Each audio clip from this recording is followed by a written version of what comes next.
Muito bem, pessoal, beleza? Seja bem-vindo à nossa aula aqui de tudo resumido. Dentro do direito penal, nós vamos estar dando essa início aqui na aplicação da lei penal. Aplicação da lei penal, onde a gente trabalha como que a lei penal se comporta no tempo e no espaço, né? Esse assunto ele encontra-se ali no artigo 1º até o 12, né, do Código Penal. E aí vamos estar lidando aqui com os principais tópicos, com um resumo que já está disponível para você para ajudar você também na hora de revisar, beleza? Então, olha, como de forma bem prática aqui, nós temos já o início, como você pode ver aqui, do artigo 1º, né?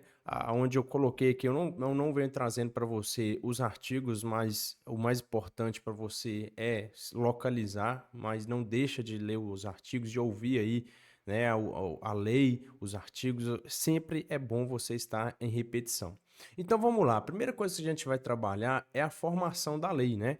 Não há crime sem lei anterior que o defina, não apenas sem prévia cominação legal. Beleza, aqui você já tem a necessidade de nós trabalharmos a criação da lei, que é aqui, e quando a gente trata de norma de direito penal, é de competência ali da União, só que pode, né, também em alguns casos, quando trata de coisas específicas ali, os estados também podem criar normas penais para tratar, né, como por exemplo, nós temos alguns casos no Brasil de normas penais que se aplicam apenas para determinados estados, porque aquela situação, por exemplo, só existe uma mata, uma árvore somente naquele estado. Então não tem por que aquela norma valer, né, num todo o território nacional, beleza?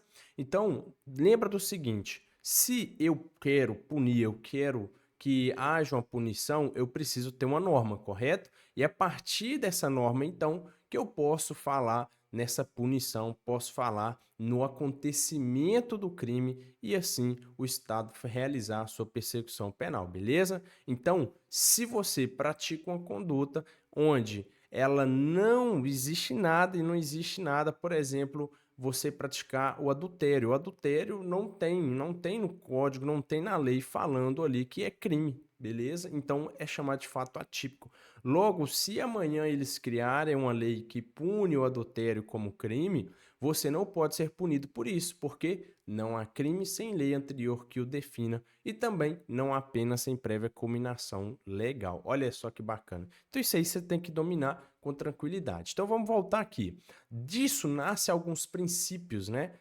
O princípio aqui que é da legalidade, que é o que nós falamos, e dele nasce o princípio da reserva legal, que eu falei para você, né? Só para a gente recapitular, que é a lei federal que cria crimes, né? Então competência da União. O princípio da taxatividade, ou seja, a lei ela tem que ser clara, ela tem que ser bem fácil ali de você entender que a conduta que está sendo punida é aquela, tá? Para que não haja o quê? Uma comparação, uma analogia que possa prejudicar os agentes, tá? Depois nós temos o princípio da anterioridade, ou seja, ele trabalha muito em conjunto com a legalidade, porque eu preciso que seja anterior. Então a lei tem que ser anterior, a pena já tem que ser prevista de forma anterior, não pode deixar para depois. E por último, nós temos o princípio da irretroatividade. Esse princípio vai falar, como regra, a lei penal ela não retroage, mas lembre-se que essa lei ela for mais benéfica, ela é melhor para o agente,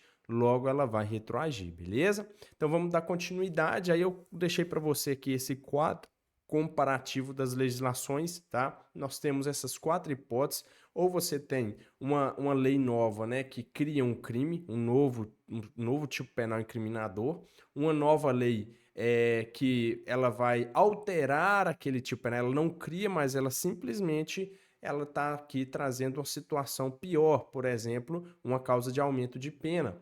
Então é chamado de novatio legis impégios, né? Uma nova lei pior, tá? Nós temos também agora o contrário, a nova lei melhor, a novatio legis in melius. Essa traz um benefício, né, para o agente ali. E por último, a abolitio criminis, que é uma causa de extinção da punibilidade, e é quando uma lei ela deixa de considerar certo fato como criminoso. Dessas leis, apenas as duas últimas aqui, a novatio legis in melius e a abolitio criminis, que retroage. As demais não vão retroagir, beleza? Lembrando que quando a gente estiver diante da abolitio criminis, ela faz com que a lei vai retroagir por ser mais benéfica e cessa, tá? Faz cessar, acaba com os efeitos penais da sentença condenatória. Cuidado que nós não estamos falando aqui dos efeitos extrapenais. Por exemplo, dependendo do crime, você também terá sanções na esfera civil, administrativa. Então aqui não há que se trabalhar nesses efeitos extrapenais, beleza? Então cuidado. E aí é só uma pontuação muito importante para você não confundir abolitio criminis com o princípio da continuidade normativa típico, né? Que é quando a lei ela mantém aquele tipo penal, mas ela só faz uma alteração material. Ela não acabou com aquele crime, ela simplesmente muda ele de lugar, tá? Muda ele de artigo, muda ele ali de localização. Por exemplo, nós tivemos bem recente aí a injúria racial, que saiu do Código Penal e foi lá para a lei de racismo, né? Lei 7.716. Olha só que legal. Ela não deixou de ser crime, apenas mudou de lugar, tá? Aí você não pode esquecer, tá? A súmula 711, porque quando a gente trata de crimes permanentes e continuados, tá? A consumação desses crimes, ela se prolonga pelo tempo. Logo, enquanto não cessar a permanência ou a continuidade, esses crimes ainda estão em consumação, beleza? E eles vão ter a aplicação da lei que estiver, a lei que entrou em vigor durante a sua prática, por exemplo, tá? Então não leva a lei que estava antes, mas se entrar uma lei, qual que é a regra aqui? Qual foi a discussão para você não errar isso? Se você, por exemplo, pratica um sequestro e aí você mantém uma pessoa sequestrada durante 10 dias, no quinto dia entra uma lei pior, uma lei mais grave que aumenta a pena do sequestro. Você vai ser punido conforme essa lei. Porque neste caso, por ser um crime permanente, tá? Ele está em consumação. Logo, você entrou na prática desse crime já com a lei nova também. Então, aplica ela. Esse é o entendimento simulado do STF, beleza? Agora, a gente fala aqui da lei temporária excepcional. Você não pode errar, tá? Simplesmente conceitos. Lei excepcional, enquanto durar uma situação de especial, por exemplo, uma guerra, né? Igual a gente vê aí guerras da Ucrânia, essa situação, guerra, um desastre, né? Aconteceu um terremoto no Brasil e tal. A lei temporária também é quando você tem uma lei que ela tem data para iniciar e para terminar. Ela tem uma data, ela tem um cronômetro ali, né? Ela vai acabar uma hora. Então essas leis, elas possuem aqui, né, a autorrevogação, ou seja, para você hoje mudar o Código Penal, você precisa criar uma outra lei, tá? Uma outra lei. Já as leis temporárias excepcionais não precisam, elas mesmo se revogam. A temporária, quando acaba o tempo, é excepcional, quando aí a exceção ela termina, tá? Lembrando que ambas são dotadas de ultratividade, significa que elas mesmo revogadas, elas se aplicarão aos fatos que aconteceram durante a sua vigência, beleza? Não erra isso aí. Aí a gente fala agora do artigo 5º, que vai tratar da territorialidade, né? O Código Penal ele adotou aqui uma territorialidade mitigada ou também temperada, pode cobrar dessas duas formas, porque o Brasil ele não tem, ele quer que a lei penal seja aplicada a todo o crime que acontece no território brasileiro. Porém, ele respeitará os tratados, regras e normas de direito internacional que ele se obrigou, né, a cumprir. Portanto, não é aqui, como a gente fala, uma territorialidade absoluta, ele vai respeitar isso, tá? E aí, o que você tem que tomar cuidado é o conceito de território, né? Porque o território, ele pode ser território geográfico, que é todo o mapa do Brasil, como está aqui no mapa mental para você, tá? Claro, englobando aqui o mar territorial, ou também chamado de mar marítimo, e nós temos os territórios por extensão, que são as aeronaves e embarcação. Isso é lidado ali no parágrafo 1º e 2º do artigo 5º, né? Aí você vai precisar só lembrar que quando a gente trata de aeronave e embarcação público a serviço do governo, em qualquer lugar que ela estiver, tá? Em qualquer lugar que ela estiver, ela é considerada território por extensão, beleza? Então aqui você já não vai errar mais. Então vamos lá, olha só. Nós temos aqui então, pessoal, o seguinte. Opa, deixa eu só fechar aqui, deu uns cliques aqui, vamos lá. Vamos voltar. Nós temos agora, quando fala de tempo e lugar do crime, para você, tá? Não errar, que é o seguinte, presta atenção. O tempo do crime, que é lidado ali no artigo 4º do Código Penal, o que você tem que levar para a prova são as teorias adotadas, tá? Aí tem o bizu da luta, LU, TA, né, lugar do crime, teoria da ubiquidade, tempo do crime, teoria da atividade. Aí fica fácil, né, para você não errar isso aqui. Não vai errar isso aqui, pelo amor de Deus. Lembrando que quando a gente fala de teoria da ubiquidade, você, em tese, né, a gente lembra de 3 teorias que existem tanto para o lugar como para o tempo do crime: atividade, resultado e ubiquidade. Atividade leva em consideração o tempo ou lugar da ação ou da omissão, da conduta. O resultado leva em consideração o lugar e o tempo, o que? Do resultado, tá? Então, uma é a conduta, a atividade, o outro é o resultado, que é, né, aí a consequência daquela conduta. A ubiquidade juntou as duas, que também é chamada de teoria mista, tá? Então, tanto o local da ação ou omissão, quanto o local do resultado. O Código Penal, ele entende que o lugar do crime é tanto aonde a gente está falando aqui do local onde aconteceu a ação ou omissão e aonde aconteceu aqui também, né, o resultado. Só que quando a gente fala de lugar aqui, a gente não está se referindo a crimes plurilocais. Toma cuidado com isso aí. Por quê? Crimes plurilocais, você vai trabalhar aí para diferenciar lá na competência que você estuda em processo penal, né? Jurisdição e competência, aonde vai importar para a questão de competência se o crime aconteceu na cidade A, na cidade B e assim vai. Aqui no Código Penal, a gente está falando de lugar do crime de forma soberana, ou seja, o país todo. O país, o Brasil fazendo ali divisa com o Paraguai, com a Argentina, com o Peru e assim vai. Então, é essa situação de local, beleza? Então, não erre isso aí. E aí a gente tem agora a extraterritorialidade, que é quando o crime ele acontece fora do território brasileiro, mas o Código Penal, né, o direito penal brasileiro, ele quer punir aquela conduta. Existem 3 hipóteses de extraterritorialidade, que é a incondicionada, a condicionada e a hipercondicionada, tá? A incondicionada, ela é a que mais é importante para você tem que gravar. São apenas em 4 hipóteses, quando tem crimes contra a vida ou a liberdade do presidente da República, tá? Cuidado que às vezes costuma colocar contra a vida do presidente ou chefe de governo estrangeiro, não entra, tá? É a vida ou a liberdade do presidente. E aqui, quanto ao que está sendo tutelado, é vida ou liberdade. Não entra a honra, por exemplo, e nem o patrimônio. Quanto ao patrimônio ou a fé pública da União, aí você lembra da administração aqui, né? Fica bem fácil, tá? Da União, Distrito Federal e assim vai. Contra a administração pública por quem está a seu serviço. O cara pratica, por exemplo, um peculato ali.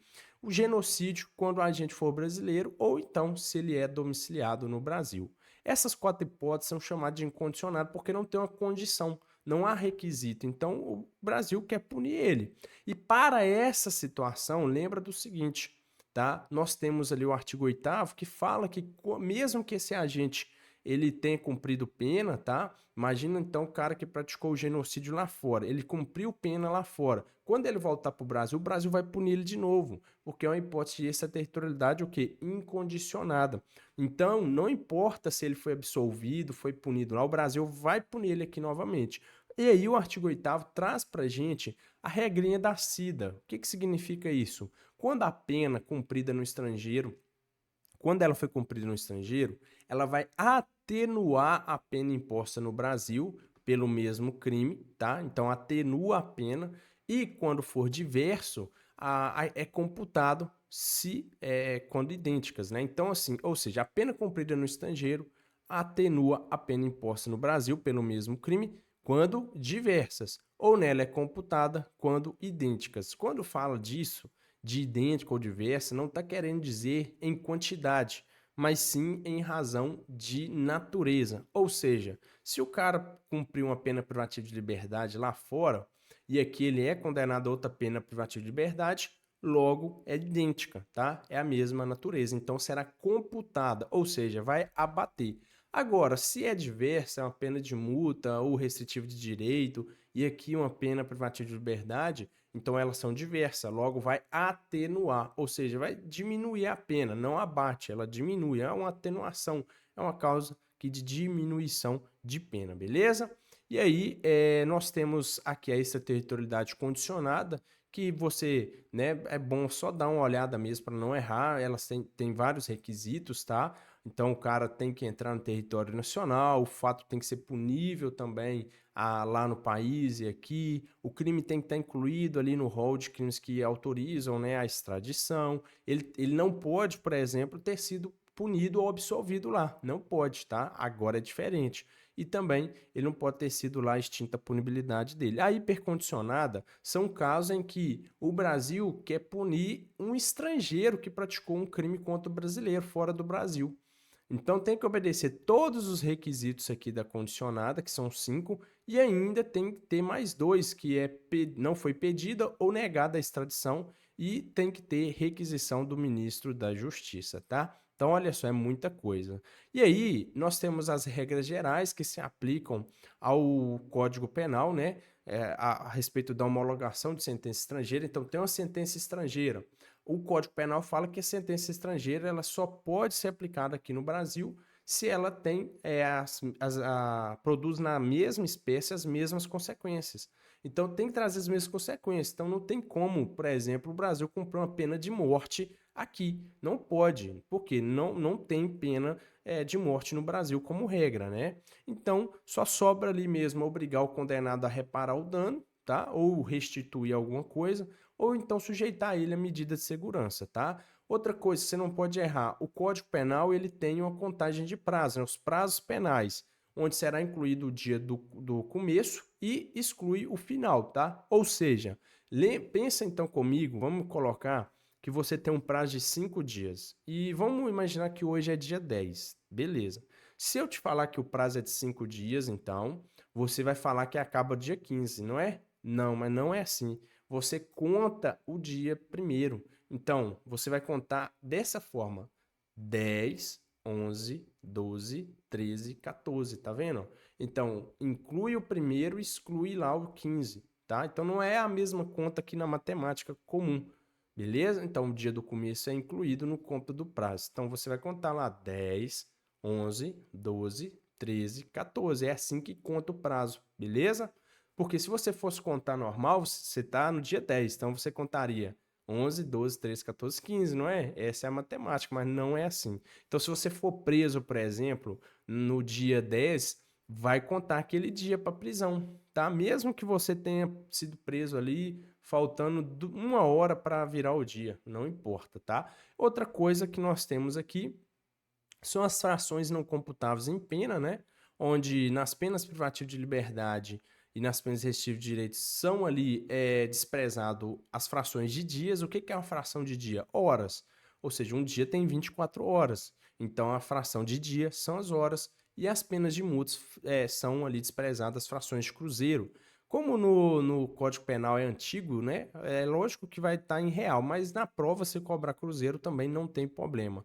E centavos aqui seria a fração, né, do real. A fração de R$ 1 é centavo. Então despreza isso na pena. Se a pena, por exemplo, quando o juiz faz o cálculo, a pena vai lá e dá assim 10 anos, 5 meses, 11 dias e 3 horas. Pode sim dar isso, tá? Então vai desprezar aquelas 3 horas, né? Imagina um cara ficar esperando, vira o dia, ele fica esperando lá 3 dias, não dá. E aí, para a gente já partir para a parte final aqui, nós temos esse assunto que é o conflito aparente de normas, né? Que é muito importante. Isso aqui te ajuda a entender muito bem alguns pontos de aplicação, tá? Porque quando a gente fala do conflito aparente de norma, nós estamos diante de 2 ou mais normas que podem ser aplicadas naquele fato, só que eu tenho que resolver esse conflito. Eu não posso aplicar as duas, eu tenho que aplicar somente uma. E aí, o que eu vou fazer? Por isso que existe o conflito aparente de normas, né? Qual que é o bizu? Deixei aqui para você, que é o case, né? Casa que resolve, né? Não, é só casar que resolve tudo. Pois é, os princípios, eles são 4, que é a consunção, tá? Ou absorção, não é a concussão, aquele crime lá praticado contra a administração pública. Aí você tem o princípio da alternatividade, especialidade e o princípio da subsidiariedade, né? Resumindo aqui para você, a consunção ou absorção é quando eu tenho aqui a norma definidora de um crime que ela passa por outro, necessariamente, tá? Ou seja, imagina então que eu, por exemplo, para praticar um roubo, eu tenho que empregar violência ou grave ameaça, correto? Ou seja, eu tenho que passar pelo constrangimento ilegal. Então eu não vou ser punido por mais de um crime aqui, porque o próprio crime penal, né, o tipo penal ali do roubo já prevê isso, beleza? Ou então, se eu, por exemplo, quero praticar aqui um estelionato e para isso eu falsifico, né, eu falsifico ali a minha identidade. Eu falsifico uma identidade, uma carteira. Eu estou praticando um crime de falsificação documental, beleza? Porém, como o meu fim é praticar o estelionato vai absorver aquela falsificação. Eu só respondo pelo estelionato. Então isso aí ajuda demais na hora da prova para você não cair nesse tipo de pegadinha, né? Ah, o cara, por exemplo, né? Ele comprou uma arma para praticar um roubo, para matar. Ele não vai responder pelo porte ou a posse ali, dependendo, tá, do caso, porque vai absorver o crime fim, vai absorver o crime meio, beleza? E aí nós temos a alternatividade, que é quando aquele tipo penal apresenta vários verbos, né? Você deve ter visto aí na lei de drogas, por exemplo, o tráfico de drogas tem vários verbos: transportar, trazer consigo, que é um monte de coisa, né? Guardar, deixar em depósito ali. Então são vários verbos que possuem um tipo penal, e se a gente praticar todos, só vai ter um crime mesmo, não muda, tá? Então o cara, por exemplo, que está trazendo consigo e está guardando, ele vai responder só por um crime, beleza? No mesmo contexto fático, né, gente? Não tem jeito aí também. Por exemplo, esse mês o cara tá trazendo consigo. Aí, beleza, aquela droga já foi. Aí depois ele tá comprando mais. Então, assim, não vacila também não. Aqui a gente está falando no mesmo contexto, tá? Então, o princípio da alternatividade, ele vai falar isso aí. E o princípio da especialidade é a questão de norma penal geral com norma especial. Então, por exemplo, você tem o crime no Código Penal e tem, por exemplo, o homicídio culposo lá no CTB. Por quê? A diferença é que lá você está tratando de um veículo. Então, você tem a morte ali no veículo automotor, né? Então você está ali dirigindo um carro ou uma moto, tá?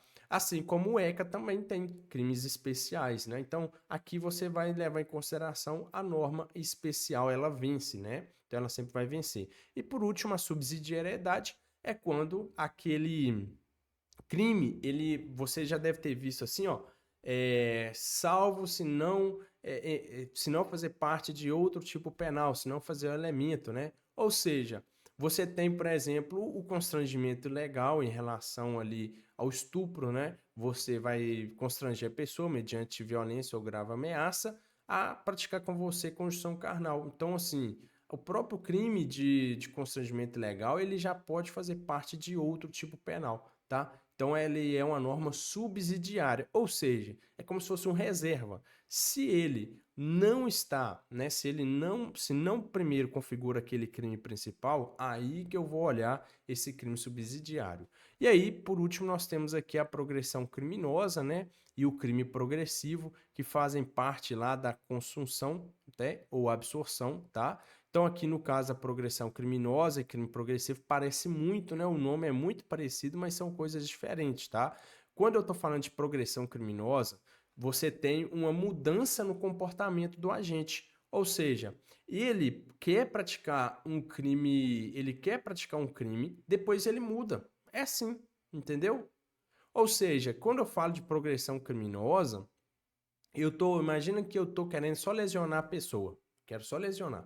Aí depois eu pensar, não, eu vou matar esse cara. Eu lesionei ele, depois eu mato ele. Então eu mudei o dolo, tá vendo? Eu respondo só pelo último crime que eu quis, que é o mais grave, né? Então eu vou olhar esse crime mais grave. Já o crime progressivo é quando para executar um crime, eu tenho que passar por outro. Então, por exemplo, para eu praticar, e aí não confunda, né, com aquilo que a gente explicou lá, que é o seguinte: para te matar a facada, eu tenho que te lesionar, não é? O homicídio, eu vou praticar um homicídio com facada. Para isso, eu preciso causar lesão em você. Voltando aqui. Então, o que que acontece? Eu acho que ficou bem claro isso, né? Essa forma aqui para você dar aquela revisada, né? Dar aquela conferida boa para você não errar mais, beleza? Então eu vou ficando por aqui e aguardo você até, né, o próximo tema aí. Valeu!